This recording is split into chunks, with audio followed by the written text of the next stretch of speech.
자, 여러분 교재 공간 균배의 원리 말 그대로 풀이합니다. 공간을 우리 균등하게 배분하자는 원리.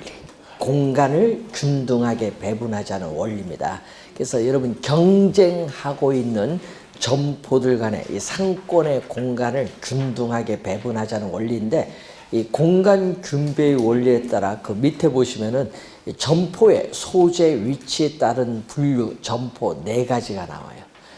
집심성 점포인데 심은 마음 심자거든요. 그러니까 피가 심장으로 모이듯이 점포들도 어떻게 중심부에 모여야 돼. 그래서 상권, 배후지라고 하거든요. 상권을 뭐라고? 배후지. 배후지의 중심부에 모여야 되는 거예요. 그래서 여러분이 상권은 배후지. 여러분 상권 얘기를 많이 하죠. 배후지인데 이 배후지를 우리는 고객이 존재하는 지역입니다. 이 고객이 존재하는 지역이 상권 배후지야. 그러면 이 상권 배후지의 중심부에 입지를 해야 유리한 점포입니다. 그래서 중심부에 입지하는 거 뭐가 있어요? 백화점, 도매상. 요 2개가 제일 많이 나오거든요. 시험 지문에. 백화점, 도매상, 영화관, 호텔, 귀금속점, 뭐 고급 음식점 등이 여기에 해당합니다. 자, 집재성 점포가 나오죠. 요거는 상권의 중심부에 입지를 안 해도 괜찮아요. 그래서 동일한 업종의 점포들이 한 곳에, 집재 한 곳에 모여 있어야 유리한 유형의 점포로서 여기에는 뭐가 있습니까? 은행, 보험, 관공서 등이 여기에 해당합니다. 좀 규모는 크죠. 산재성 점포는, 자, 여러분 소매 점포들이 속해 있는 상권의 크기는 한정되어 있습니다. 그렇기 때문에 이러한 소규모 점포, 이 소형 점포들은 어떻게 한 곳에 모여 있으면 망해요. 그래서 뭐 한다? 분산, 입지. 이 동일한 소규모 점포들은 분산, 입지를 해야 유리한 유형의 점포를 말합니다.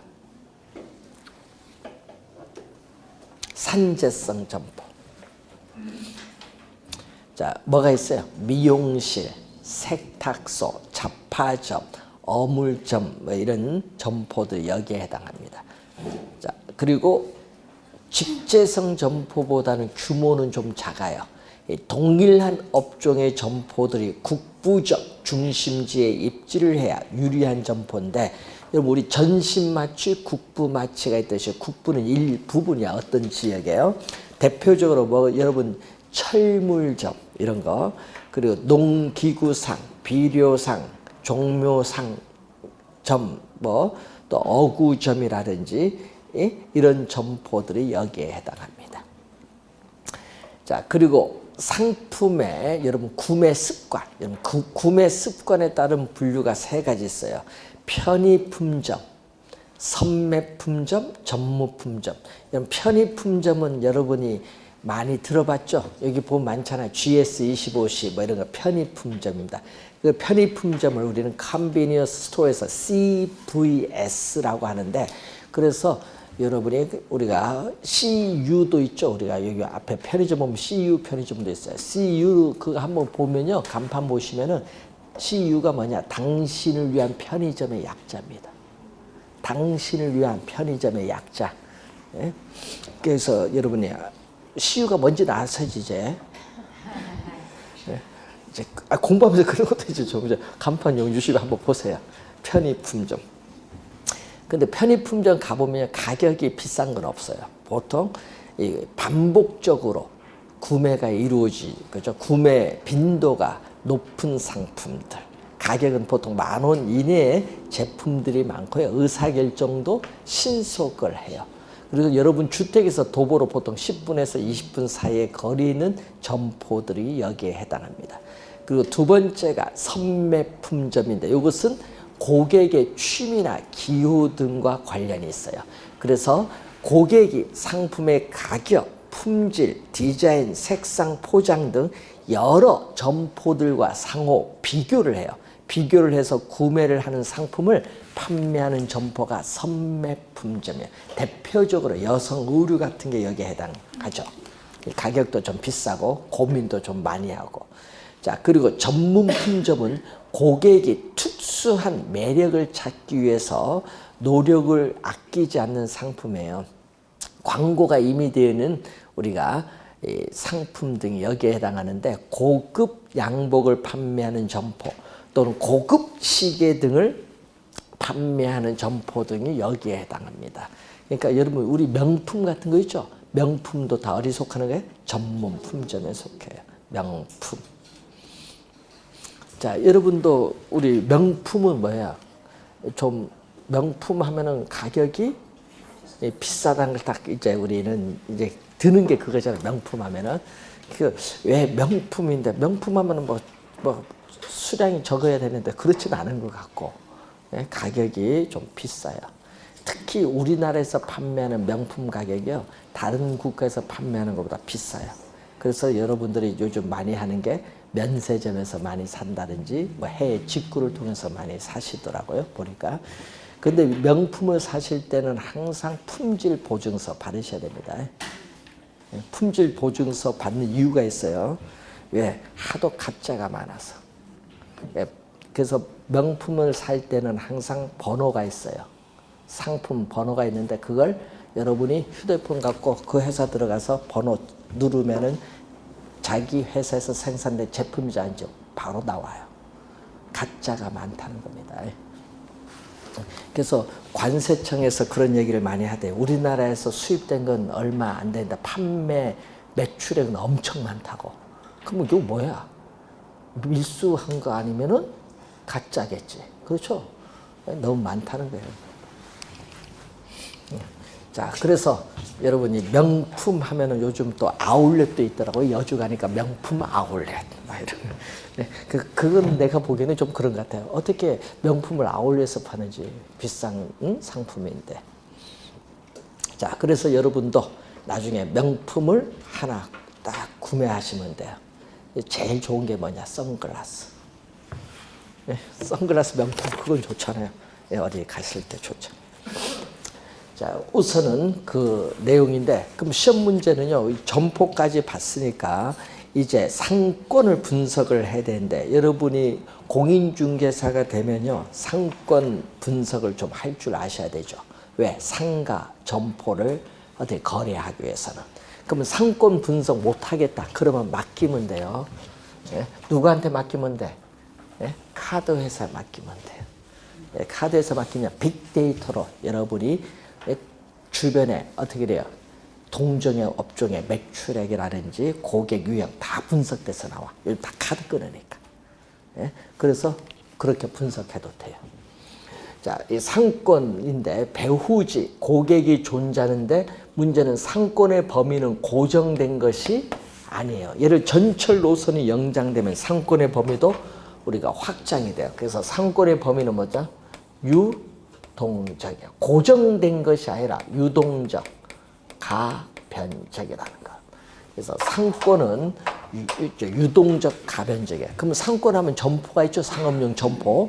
이 점포에 매출이 발생하는 우리가 구역으로 정의되고 있는 공간에 있어서의 개념이 상권이에요. 상권. 그래서 상권은요, 규모가 어떻게 돼요? 클 수도 있고 작을 수도 있는데, 여러분이 재화와 서비스의 종류에 따라 상권의 규모, 범위도 달라집니다. 그러면은 재화나 서비스 종류인데, 예를 들어서 구매 빈도 있죠? 구매 빈도가 높은 상품은 어떤 상품인 것 같아요? 구매 빈도가 높은 상품. 예? 여러분, 커피 구매 빈도가 높지 뭐. 예? 그 커피 전문점만 상권의 규모는 어떻게 돼요? 상권의 규모, 범위, 이런 것은. 예? 커피 전문점. 여러분, 요 옆에 가산 디지털 단지 있죠? 거기에 주변에 커피 전문점이 57개야. 안 망하는 게 신기합니다. 예? 대형 하면 뭐가 있어? 우리 생각하면 스타벅스, 뭐 이디야 커피, 그리고 또 투썸 프레스, 뭐 이런 커피들이 많잖아요. 그거 말고 또 소규모 점포들 있잖아요. 중소형 이런 게 하기가 57개가 있어. 그 안에도 뭐 스타벅스가 한 3, 4개가 있고, 하여튼 많아요. 예? 그런 건 구매 빈도가 높은 건 상권의 범위 규모가 작아요. 작아. 그 동네지 뭐. 그런데 여러분 가구점 같은 거 있죠? 가구점. 고객이 원거리에서 찾아오잖아요. 구매 빈도가 낮은 내구성 있는 상품은 고객이 원거리에서 찾아옵니다. 그래서 상권의 규모 범위는 뭐다? 어떻게 돼요? 커요. 예? 상권의 범위가 넓다는 얘기예요. 이 지문이 또 시험 지문에 자주 냅니다. 그러니까 재화나 서비스 종류에 따라 상권의 규모, 범위는 어떻게 돼요? 다르다. 밑줄.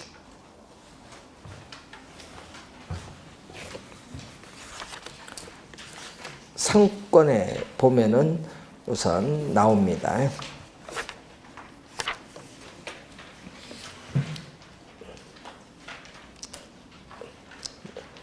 교재에서 빼버렸네. 우선은 다르다는 걸 염두에 두시고 103페이지 한번 봅니다.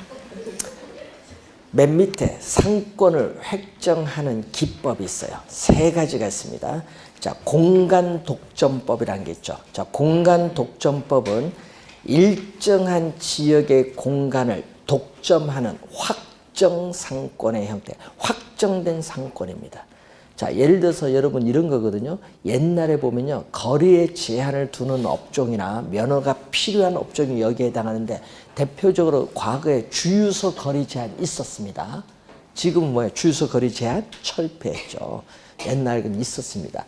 그래서 지금은 대표적인 예가 뭐냐? 체인점이죠. 특히 프랜차이즈한 체인점. 프랜차이즈 하면은 어떻게 해요? 한 동네 2개 내주면 안 되잖아. 하나만 내줘. 일정한 지역의 공간을 독점을 해야 돼. 자, 2번째는 시장 침투법은 상권이 중복이 되어 있어요. 상권이 중첩되면 경쟁이 치열하죠. 네? 치열해요. 그래서 여기서는 대규모 우리가 점포, 백화점이라든지 할인점 등이 여기에 해당합니다. 대형 쇼핑센터. 그리고 3번째가 분산시장 접근법인데, 자, 이것은 시장의 분화를 또 분화된 걸 전제로 하고 불영속 상권, 특정 지역에만 공급하는 영속된 것이 아니라 어떻게 분산되어 있다. 불영속 상권입니다. 그래서 동일 지역 내에서도 어떻게 해요? 집단, 그룹별로 우리 차이를 두어서 공급을 해요. 그래서 매우 전문화된 상품을 특정 수요 계층을 대상으로 공급을 하는데 대표적으로 고급 가구점 등이 여기에 해당을 해요. 자, 분산시장 접근법. 3가지 상권을 획정하는 기법이 나타나고, 자, 104페이지로 가시면은 이제 상권 분석 모형의 학자들의 견해가 나오는데, 이 학자들의 견해는요, 우리가 매년 출제인데 올해는 이론으로서 학자 4명이 나왔어요. 올해 나온 학자가 레일리, 컨버스, 허프, 크리스탈러하고 베버 이렇게 5명을 올해 출제했는데 4명이 지금 베버를 뺀 4명이 상권 분석 모형의 학자입니다. 그 중에서 우리는 레일리를 올해 정답 물었죠. 왜냐? 최초의 학자니까 중요하다는 얘기예요. 그래서 상권 분석 모형에서 우리 최초 1929년에 나타난 최초의 이론이에요. 자, 레일리인데, 레일리는 상업 지역의 구분을 최초로 체계적으로 시도한 학자입니다. 하여튼 여러분 공부할 때 하여튼 최초는 시험에 단골이에요. 예. 그래서 레일리는 시험에 많이 출제한다. 그래서 레일리는 공부 잘 해야 돼요. 최초니까. 레일리는 뉴턴의 만류인력의 법칙. 여러분 뉴턴의 만류인력의 법칙이라는 거 뭐죠? 우리는 물체가 끌어당기는 힘이잖아요. 인력이라는 것은 두 물체의 질량의 크기에 비례하고 거리 제곱에 반비례한다. 만류인력의 법칙을 응용한 무슨 거죠? 소매 인력의 법칙을 주장했어요. 만류인력의 법칙을 응용했는데, 그래서 레일리 모형을 뭐죠? 중력 모형입니다. 중력 모형 요 지문을 출제를 했는데, 자, 2 도시입니다. 여러분 A 도시의 인구가 A, 그리고 B 도시의 인구인데 이게 B다. 이렇게 도시 단위입니다. 그래서 랠리는 A 도시, B 도시, 도시 단위를 기준한다. 예, 매장이 아니라 도시 단위를 기준해서 분석한 게 랠리입니다. 자, 그래서 이 두 도시 사이에 위치하는 소비자, 상권의 경계는 여기 있거든요. 상권의 경계는 규모가 작은 B도시 가까이 결정되는 게 상권의 경계인 분기점이죠. 분기점으로부터 A도시까지 거리, X킬로인데 우리는 직선거리를 말합니다. B도시까지 거리를 Y킬로미터다. 이렇게 보면은 요 도시, 요 점이 C도시의 인구가 1만 명이다. 예를 들어서 C도시 인구가 1만 명인데 C도시 인구 1만 명이 A도시에 몇 명 물건을 사러 가고 상대적으로 나머지는 B도시에 몇 명 사러 가느냐. 요걸 연구하는 겁니다. 그러니까 소매 잠재력의 잠재적인 크기, 소매 잠재력의 상대적 크기를 우리가 분석을 하는 거예요. 상대적이라는 것은 여기 몇 명 가면 상대적으로 몇 명 가느냐 이 얘기입니다. 자, 그것은 이 얘기죠. A 도시, B 도시 사이에 위치하고 있는 요 C 도시의 소비자들이 몇 명 가느냐 이거죠. 그래서 어떻게 돼? 상권이 미치는 A 도시, B 도시 사이에 위치하는 C 도시의 소비자에 대해서 상권이 미치는 영향력의 크기는 두 도시인 크기에 뭐에 비례한다? 인구에 비례. 두 도시인 크기인 인구에 비례를 합니다. 인구에 비례하고 상권의 경계인 분기점으로부터 거리의 제곱에 반비례한다. 자, 분기점으로부터의 거리의 제곱에 반비례한다. 문제는 시험 문제, 원래 정답을 요걸 물었거든요. 비례를 뭘로 출제했다? 반비례 출제했고, 요 반비례는 뭐로? 비례로 바꿔서 출제한 거예요. 원래 정답 지문이었습니다. 자, 여기서 그럼 고객을 끌어당기는 힘을 뭐라고 하죠? 고객을 끌어당기는 힘, 유인력이거든요. 흡인력 또는 유인력인데 저희들은 유인력으로 많이 써요. 유인력인데 이런 비례죠. 비례는 뭘로 간다? 비례는 분수식의 위에가 뭐죠? 분자. 비례는 뭘로 간다? 분자로 가고 반비례는 뭘로 가요? 반비례는 분모. 거리의 제곱의 반비례. 반비례는 분모로 온다. 되겠죠? 요겁니다. 자, 분수식, 이런 걸 분수식. 밑에는 분모, 위에는 분자. 그러면 이제 한번 볼까요? 그러면은 C 도시에 1만 명 소비자가 A 도시에 몇 명 가느냐? A 도시로 몇 명 가느냐? A 도시가 인구를 몇 명 끌어다니냐? C 도시 인구 유인 비율이 어느 정도 되느냐? 비례식 가죠? 몇 명 가면 상대적으로 몇 명 가느냐? 이걸 비례식으로 나타내. B 도시로의 인구 유인 비율은 몇 명이냐? 이런 걸 비례식이죠. A 대 B잖아요. 그러니까 A 도시에 몇 명 가면은 상대적으로 B 도시에 몇 명 가느냐? 이 비례식이에요. 이 비례식을 저희들은 뭘로 나타낸다? 분수식으로 나타내. 예? 여러분 비례식이잖아요. 지금 예를 들어서 A 대 B를 우리 분수식으로 나면요 B분의 A로 쓰는 거예요. 예? 예? 중학교 때 배웠는데 다 잊어버렸죠 이제. 예? 이게 이제 배우는 겁니다 지금. 그럼 이걸 가면은 어떻게 돼요? A 도시로 몇 명 물건 사러 가느냐? 인구 유인 비율. 그러면 몇 명 가면은 상대적으로 몇 명? B 도시에 몇 명 가느냐? 그걸 분수식으로 표현해요. 상대적 크기죠. B 도시로의 인구 유인 비율. 그럼 또 이런 것도 있거든요. 우리 나중에 또 배우면 토지 1제곱미터당 투입되는 노동과 자본의 상대적 크기. 또 상대적 나면 또 뭘로 가야 돼? 분모 분자 분수식으로 가면 돼요. 그래서 하여튼 상대적이라는 게 분수식인데 이때 얼마? A 도시로의 인구 유인 비율. A 도시 뭐? A 도시 인구 얼마? A의 비례. A 도시 인구 비례. 또 거리, 분기점으로부터 거리의 뭐? 제곱. 거리 뭐? X. 거리 제곱의 반비례. 자, B 도시로 인구 유인 비율은 B 도시 인구 뭐에? B의 비례. 분기점으로부터 거리 얼마? Y키로. 거리의 제곱의 반비례. 이걸 이제 여러분이 수식을 쓸 줄 알면 이제 계산은 다 끝났다. 하여튼 계산 문제 나오면 이 수식을 쓸 줄 알면 돼요. 이 수식.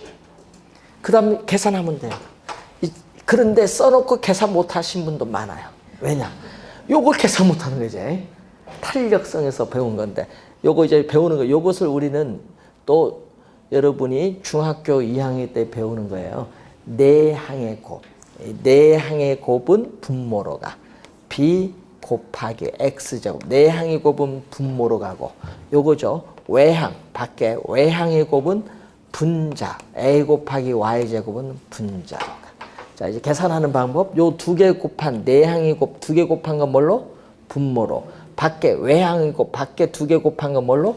분자로. 이제 탄력성 계산할 때도 그렇고, 앞으로 이런 계산 많이 나옵니다. 그럼, 이렇게 계산한다. 그러면 요것은 얼마 이제? B분의 A 곱하기 이렇게 또 따로 뗄 수 있어. 이렇게 따로 이렇게 뗄 수 있고, 또 요것은 또 중학교 2학년 때 배운 또 지수법칙이라는 게 있어. 요것은 또 X분의 Y 전체 뭐 제곱으로 쓸 수 있어. 지금 여러분 교재에 요 수식이 나와 있습니다. 그림 바로 위에 있는 수식이 요거예요. 되겠죠? 요 수식 유도했거든요. 이 수식을 말로, 그림 밑에는 말로 표현해놨어. 네? 그림 위에는 요 수식, 그림 밑에는 말로.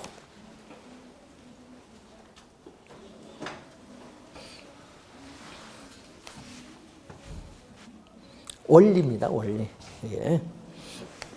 최초의 이론이에요, 최초의 이론. 자, 그러면 이 레일리의 소매 인력의 법칙은 뉴턴의 만류 인력의 법칙을 응용한 최초의 이론이니까 시험의 단골. 자, 컨버스가 나오거든요. 레일리의 소매 인력의 법칙을 수정했어요. 자, 레일리의 소매 인력의 법칙을 수정된 소매 인력의 법칙이죠. 뭐죠? 컨버스. 컨버스의 무슨 모양? 분기점 모양. 컨버스의 분기점 모양 또는 수정된 소매 인력의 법칙이라고 해요. 수정된 소매 인력의 법칙. 그리고 뭐를 수정했을까요? 중력 모형이잖아요. 이것도 무슨 모형? 수정했잖아요. 이것도 중력 모형인데 뭐를 수정했을까요? 그러면 수정을. 예? 수정은 뭐를 수정했느냐? 요 인구 있죠? 요 인구를 수정한 거예요. 인구를 뭘로 수정했냐면은 매장 면적으로 수정했어. 매장 규모, 여러분 매장 규모를 매장 면적이죠. 매장 규모, 매장 면적. 이걸로 수정한 거예요. 인구를. 그러면 매장 면적에 뭐 한다? 매장 면적에 또 뭐? 비례. 매장 면적에 비례하고 또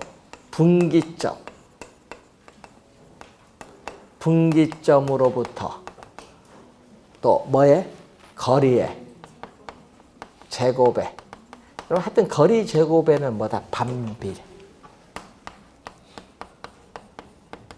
자, 그러니까 인구를 매장 면적으로 우리는 수정했다. 그러면 A 도시에, 자, 여러분 A 도시에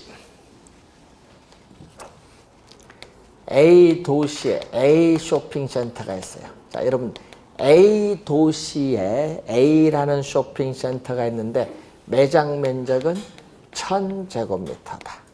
자, 또 직선거리인데 직선거리에서 B 도시에 B 쇼핑센터가 있어요. B 도시에 B 쇼핑센터가 있는데 매장 면적은 9000제곱미터다. 자, 두 도시의 두 쇼핑센터 간의 거리를 몇 킬로? 8킬로인데 상권의 경계는 어디 있겠어요? 상권의 경계 아까 여기 내일 봤잖아요. 규모가 작은 A 도시의 A 쇼핑센터 가까이의 상권의 경계가 결정되지. 상권의 경계에 뭐죠? 분기점이죠. 그러면 이때 거리를 이제 묻는데 이 거리를 몇 킬로? A 쇼핑센터에서 상권의 경계까지 거리를 X 킬로다.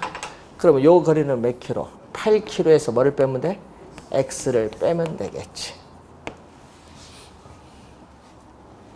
자, 그러면은 컨버스는요, 뭐냐 하면요, 상권의 경계, 분기점 구해야 되는데, 이 상권의 경계는 A 쇼핑센터가 두 도시에 두 쇼핑센터가 미치는 구매 영향력이 같은 점이거든요. 그럼 A 쇼핑센터가 미치는 구매 영향력, 또 B 쇼핑센터가 미치는 구매 영향이 서로 뭐다? 같아야 된다. 그러면 구매 영향력, 요거 보면 되겠죠? 자, 구매 영향력, 유인력인데, 구매 영향력 A는 얼마? A는 매장 면적의 비례잖아요. 매장 면적의 비례하고 거리 얼마? 거리 분기점도 거리 뭐? X 거리의 제곱에 반비례. 이게 바로 뭐죠? A 쇼핑센터가 미치는 구매 영향력, 유인력이에요. 그리고 B 쇼핑센터는 얼마? 매장 면적 9,000에 비례하고 분기점으로부터 거리 얼마? 8-X 거리의 제곱에 반비례. 요거는 A 쇼핑센터가 미치는 구매 영향력, 요거는 B 쇼핑센터가 미치는 구매 영향력이 서로 뭐? 같을 때 상권의 경계가 구할 수 있다. 그럼 요거 2차 방정식에 미지수 X가 제곱이니까 2차 방정식 풀어야 돼. 또 요것도 여러분 못 풀어요. 왜 그러냐면 요거 비례식으로 해서 자 내항이고 외항이고 관계그 뭐예요 이게? 우리 치면요 1000대 X제곱은 9000대 8-X제곱이거든요. 그럼 어떻게 구한다? 우리 구할 때 내항이 곱, 요거는 외항의 곱이잖아요. 그러니까 이렇게 곱하면 된다는 얘기예요. 이렇게. 예? 그럼 얼마? 9000 곱하기 얼마? X제곱. 그럼 1000 곱하기 얼마? 8-X제곱. 공 3개는 없어지면 되잖아요. 9X제곱은 얼마? 1은 곱해나면 안 하고 8-X제곱. 요거 8-X 2번 곱하면 되거든요. 요 괄호를 풀면은 2차 방정식. 중3 때 배우는 2차 방정식. 또 못 풉니다. X가 거리니까 양수. 두 개 중에 하나는 음수가 나올 거예요. 그러면 하나 양수가 나올 때 뭐 요 값이 나오지. 그런데 나는 계산 못 하겠다. 그럼 계산 안 하면 돼. 가운데가 뭐 4지. 4보다 작은 값 보기 중에 보통 하나는 두 개가 있을 거야. 4보다 작은. 그럼 그게 정답이야. 그래서 대충 눈치로 때려요.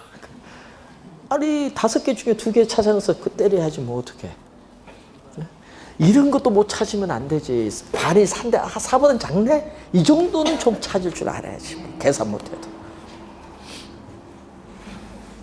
여러분 계산하라는 말 안 해요. 이렇게 됩니다. 그러니까 아까 원리를 설명하는 거잖아요. 아까 그러니까 여러분은 암기는 뭘 해야 돼?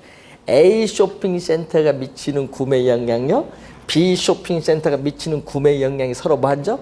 같은 점이 상권의 경계인 분기점. 그걸 알아라 이런 얘기입니다. 그래서 그 또 빡 수식 누뜨 나온 수식 그 후에 두 도시가 미치는 뭐죠? 구매 영향력이 같은 점. 그게 상권의 경계인 분기점. 그걸 요거죠. 이렇게 해서 푼 게 거기 누뜨해서 최종 수식이 나온 겁니다. 자, 그럼 이제 허프 갑니다. 여러분이 허프는요, 또 우리 내일과 더불어서 시험에 또 단골입니다. 그래서 여러분 올해 시험이죠. 올해 30회는 레일리 허프 두 학자는 진짜 중요해요. 네, 두 학자 중에 하나 올해 출제 또 돼요. 올해 29회 시험은요, 레일리, 지금 컨버스, 허프, 크리스탈러 네 학자가 나왔는데 올해 시험 30회는 레일리와 허프 쪽이 좀 중요해요. 또 나와요. 자, 허프는 저거 앞에 두 이론과 다릅니다. 앞에 두 이론과 다른 게 이거는 확률이라는 게 들어가요. 확률. 확률. 자, 이 얘기거든요. 또 소비자 거주지. 여러분 소비자 거주지의 인구가 예를 들어서 5만 명이다. 자, 여러분 소비자가 거주하는 지역의 인구가 5만 명이에요. 자, 5만 명인데 문제는 3km 지점에 우리는 A라는 할인점이 있어요. A 할인점의 매장 규모는 9,000제곱미터다. 그런데 또 2km 지점, 가까운 또 2km 지점에 또 B 할인점이 있어요. 근데 B 할인점은 매장 규모가 얼마? 4,000제곱미터다. 이렇게 있고 뭐 C도 있으면 되는데 뭐 보통 2개 우선 얘기하기 좋도록. 자, 그러면 무슨 일이냐? 이 소비자 거주지에 있는 5만 명이 이 A 할인점을 방문을 해서 경험적으로 물건을 살 확률이 어느 정도 되느냐 이겁니다. 그래서 확률이 들어온 거예요. 확률. 예? 확률적인 뭐다? 상권 우리 분석 모형이야. 그래서 허프는 반드시 뭐가 들어가야 된다? 확률이 들어가야 돼. 확률. 그리고 여기는 뭐 이렇게 점포 매장 단위입니다. 여러분 내일리는 도시 단위고 이건 무슨 단위? 매장 단위를 기준해. 매장 점포 단위. 매장 점포 단위를 기준해서 분석한다. 자, 매장 점포 단위를 기준해서 분석합니다. 자, 그러면 한번 볼까요? 소비자 거주지에서 우리는 A 할인점을 방문해서 경험적으로 물건을 살 확률은 3가지 요인의 영향을 받아. 3가지 요인. 3가지 요인 어떤 게 있냐면은 거기에 교재 보니까 여기 있죠? 소비자 거주지에서 뭐 A 할인점까지 뭐 거리 3km. 요 거리의 영향을 받고 그리고 또 뭐 A 할인점에 뭐에 매장 규모, 매장 면적에 또 영향을 받고 또 경쟁 대상, 경쟁 대상 점포 하나죠 지금 점포에 또 영향을 받아요. 이 3가지 요인의 영향을 받는데 이걸 올해 29회 시험에 출제했어요. 3가지 요인의 영향을 받아요.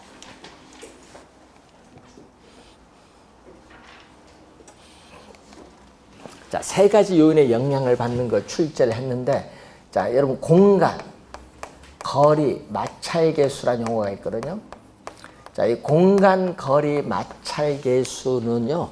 점포의 성격, 편의품점이냐, 선매품점이냐, 전문품점이냐, 점포의 성격이나 또는 우리 교통의 편의성, 여러분 접근이 좋아지느냐, 교통이 나빠서 접근이 불리한가, 또 매장 이미지라든지 이런 거에 따라서 공간, 거리, 마찰계수는 달라요.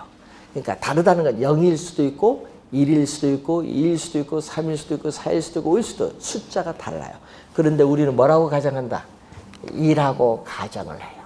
자, 공간, 거리, 마찰계수는 2라고 뭐 한다? 가정을 해서 우리는 문제를 풀어요. 여러분 계산 문제 나오면 전부 괄호 안에 보면 단, 거리, 마찰계수는 얼마? 2라고 가정한다 이렇게 나와요. 그러면 2라고 가정하면 또 뭐를 적용한다? 중력 모형을 적용해요. 그럼 중력 모형을 적용하면 뭐에 비례하죠? 또 매장 규모, 매장 면적에 뭐 한다? 비례. 매장 면적의 비례인데 문제는 앞에하고 다릅니다. 두 이론, 네일리와 컨버스는 직선거리죠? 직선이 아니죠? 직선거리 아니라는 걸 주의 좀 해두셔야 돼요. 거리에 뭐에? 제곱에 반비례한다. 자, 매장 면적의 뭐 비례. 또 여러분 10년 전에 이걸 또 반비례로 출제했고, 이건 또 뭘로? 비례로 출제. 하여튼 거리 제곱은 반비례입니다. 자, 그러면 시험 문제 우리가 물을 때는 어떻게 나와요? 그럼 아까 A 할인점, 소비자 거주지의 5만 명이 A 할인점을 방문해서 물건을 살 확률이죠. 방문해서 물건을 살 확률을 우리는 뭘로 표현하면 시장 점유율로 표현해. A 할인점을 방문해서 물건을 살 확률을 뭘로?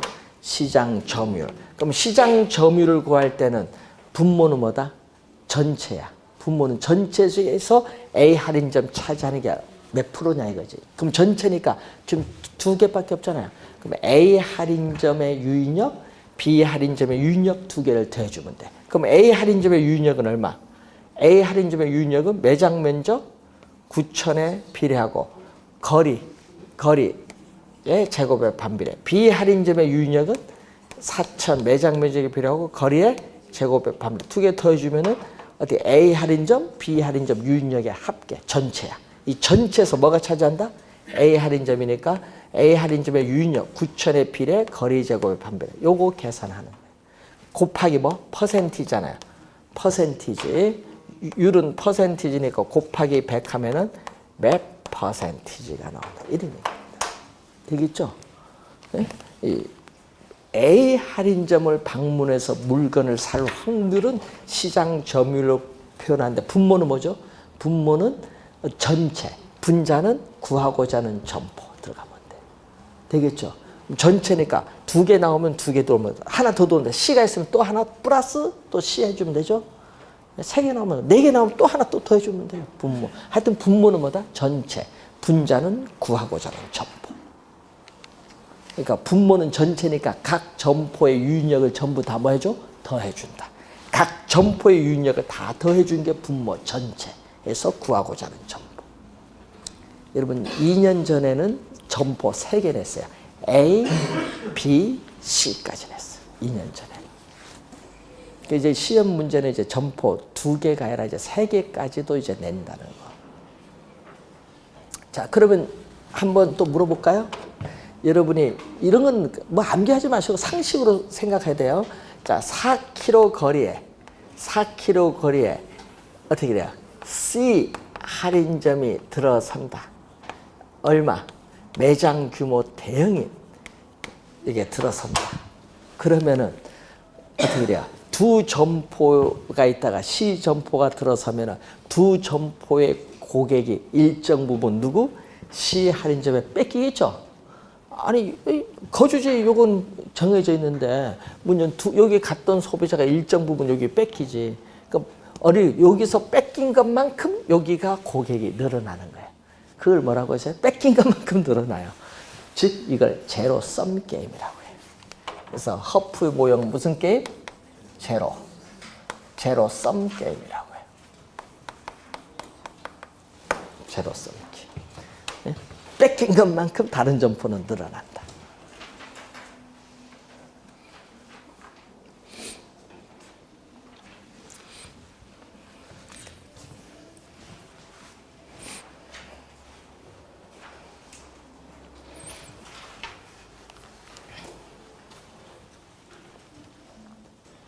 자, 원리가 그렇다는 거 하나 기억을 좀 해두시면 되겠고, 자, 그 다음에 여러분 교재 107페이지 보시면 넬슨이 나오죠. 자,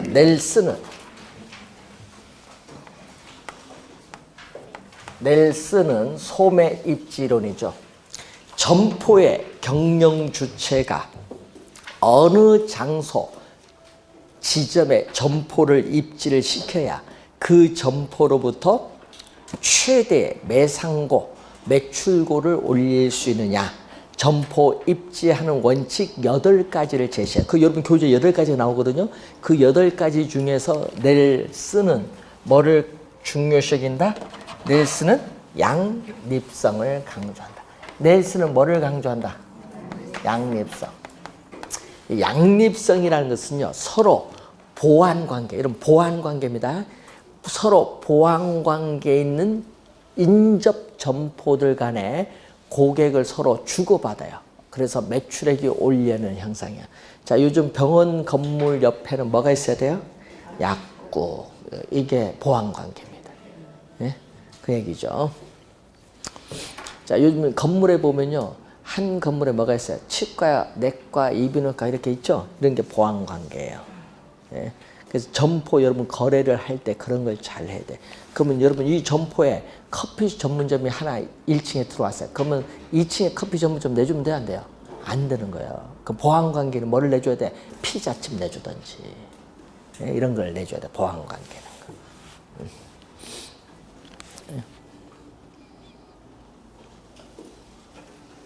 자, 우리 지금 학원 공부하고 있어요. 그럼 우리 학원이다. 그럼 또 4층에 또 학원 내주면 돼요, 안 돼요? 안 되는 거예요. 뭘 내줘야 돼? 음식 좀 내줘야 돼. 배고프면 내가 사 먹어서 이런 식으로. 이런 거, 보완 관계 있는 거. 자, 그래서 양립성을 강조한다. 자, 그리고 거기 크리스탈러. 이번 출제 또 햄. 29회 또 출제했었죠. 크리스탈러의 뭐죠? 중심지 이론. 그래서 항상 용어를 잘 공부해야 됩니다. 여기는 뭐죠? 크리스탈러는 재화. 이 재화의 도달 거리와 무슨 관계? 최소 요구치 관계. 자, 재화의 도달 거리와 최소 요구치 관계를 우리가 설명하는 이론이 바로 누구? 크리스탈러. 그럼 여기는 용어가 중요하거든요. 중심지 개념이 뭐냐? 중심지는 재화와 서비스를 생산을 해요. 생산해서 고객이 존재하는 지역인 배후지에 공급할 수 있는 중심의 기능을 가진 그 장소를 뭐라고 한다? 중심지라고 해요. 중심지. 예? 중심 기능을 가진 장소입니다. 그런데 그러면 여기 중심지예요. 여기 중심지인데 이 중심지에서 생산된 재화나 서비스를 고객이 존재하는 지역 배후지에 어디까지 공급할 수 있냐? 공급 어디까지 할 수 있냐? 공급할 수 있는 이 최대한의 이 거리를 뭐라고 한다? 요 최대한의 이 거리를 재화의 도달 거리다. 중심지에서 생산된 재화나 서비스를 고객이 존재하는 지역 배후지에 공급할 수 있는 뭐 최대한의 거리. 이걸 재화의 우리가 도달 거리 범위입니다. 그러면은 그 말은 뭐죠? 이 중심지의 활동이 제공되고 있는 공간적인 한계인데, 그래서 어느 기능에 대한 수요가 0이 될 때, 여러분 요 수요가 요 0을 넘어가면요 마이너스 되면 공급할 필요가 없지. 수요가 없으니까.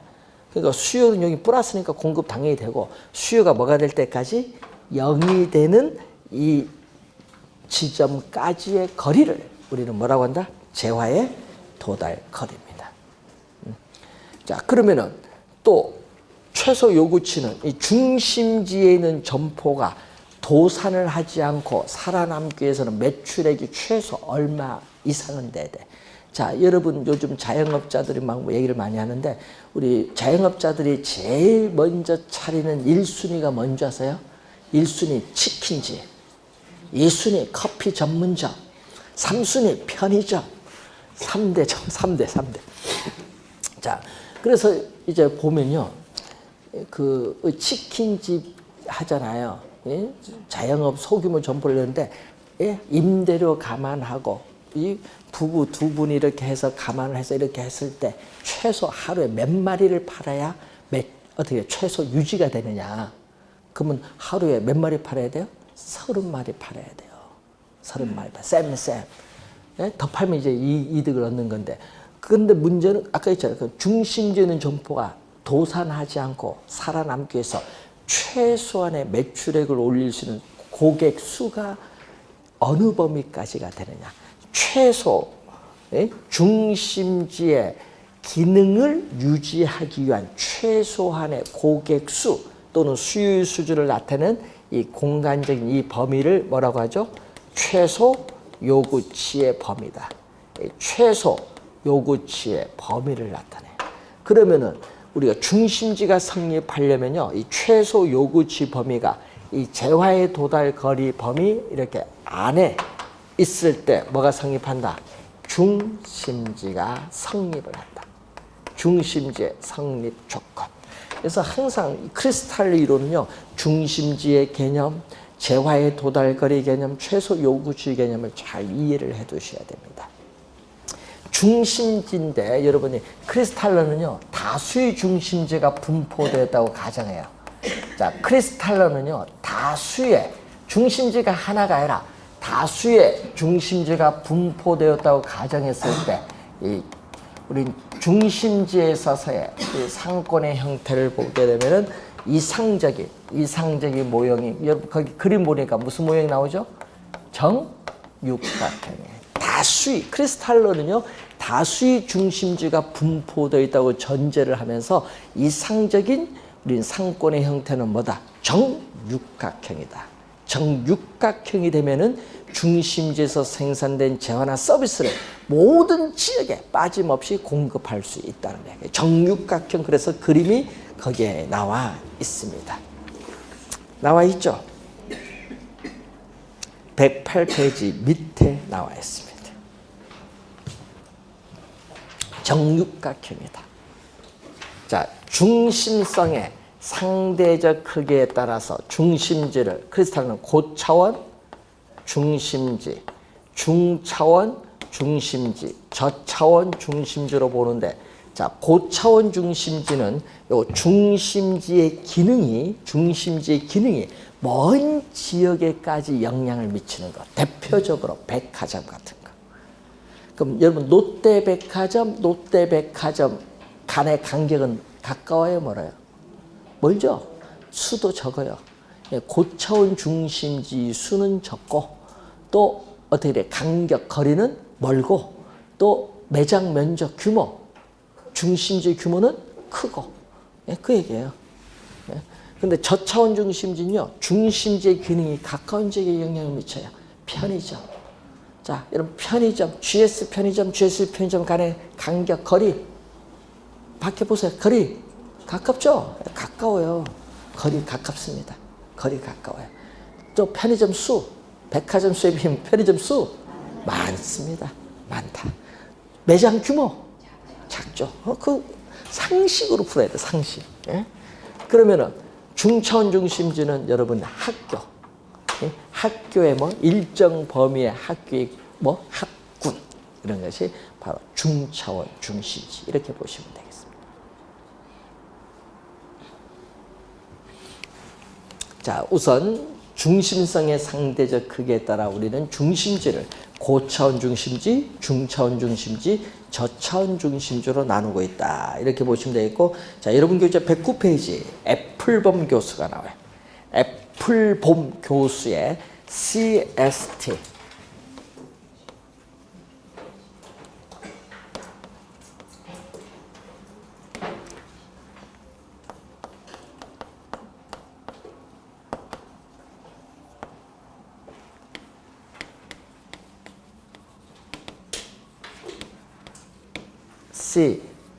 CST, 커스터머 스파팅 테크니크.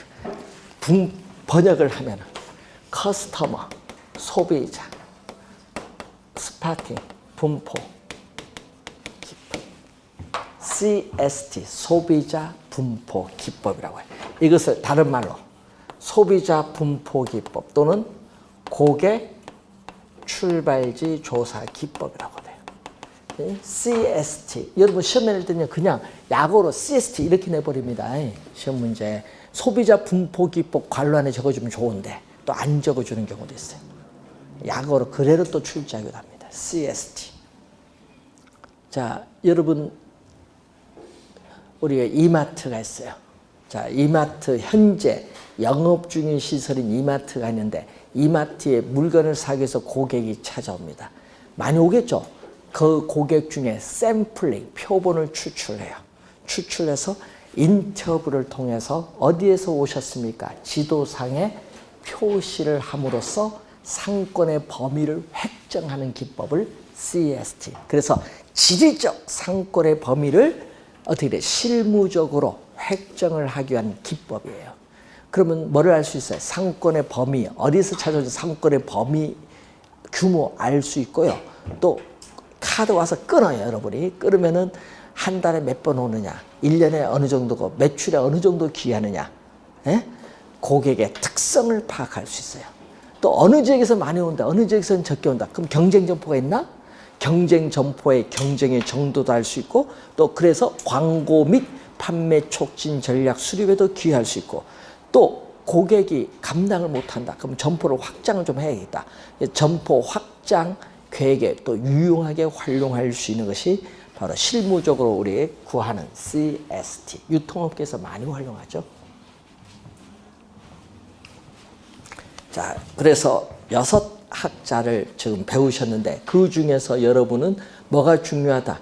최초의 이론 내일리, 그리고 확률, 내일리와 다른 형태 확률을 의미하는 또 누구? 허프. 원래 두 학자 진짜 중요해요. 원래 뭐 올해도 출제했지, 29회도 출제했지만 내년 30회 시험에도 중요한 학자 둘. 자, 여러분 오늘 학자 상권 분석 모형 학자만 배우셨거든요. 다음에 배울 때 공업 입지론의 배보 배우고요. 그리고 또 거기 가면은 도시 내부 구조 이론 또 학자 3명이 나오고요. 또 지대 이론 가면 학자가 또 6, 7명 또 배우셔야 돼요. 이제 문제는 학자들의 이름이 시험에 나오는데 어디 소속됐는지만이라도 꼭 알아야 돼. 상권 분석 모형 누구? 도시 내부 구조 이론 누구? 예? 이름 알아도, 원래 이름만 알아도 한 문제 맞췄어. 5초도 안 걸렸어. 이름만 알아도. 어디 소속되는지 알면은 그 문제 원래 하나 출제했어요. 그러니까 소속군을 알아야 돼. 소속군. 자, 다음 시간에는 우리가 공업 입지 이론부터 진행하도록 하겠습니다. 자, 오늘 수고하셨습니다.